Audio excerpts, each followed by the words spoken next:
You can use the reprint functionality to replace or change an existing label.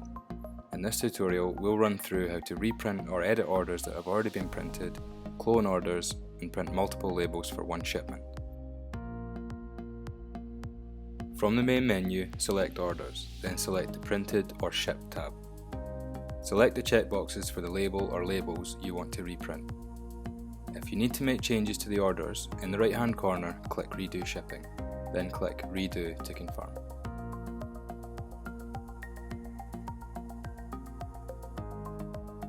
This will move the orders to the new Unshipped tab. The original label will be marked as deleted and will be replaced with a new one. From here, make changes to the order if required by clicking into the order details. You can now reprint the labels as normal. If you don't need to make changes to the order, you can skip a step by clicking Reprint Shipping Label, then click Print to confirm. You can also use the log screen to access already printed labels. Simply navigate to the log screen, search and re-download as needed. This method will generate a PDF but not allow direct printing or any changes to be made. Use the Add Shipment functionality to clone an existing order. This is useful when you want to copy a customer's details to a new order without having to create one in your e-commerce system. From the main menu, select Orders, then select the Printed tab. Select and open the order for the label you want to reprint.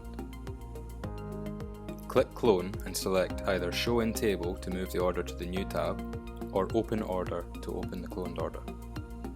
There may be times where you want to send more than one parcel to a customer, for example splitting an order across multiple boxes. To do this, from the Orders screen, open the order you want to print multiple labels for. Under Packages, enter the number of labels you want for each box in the quantity column.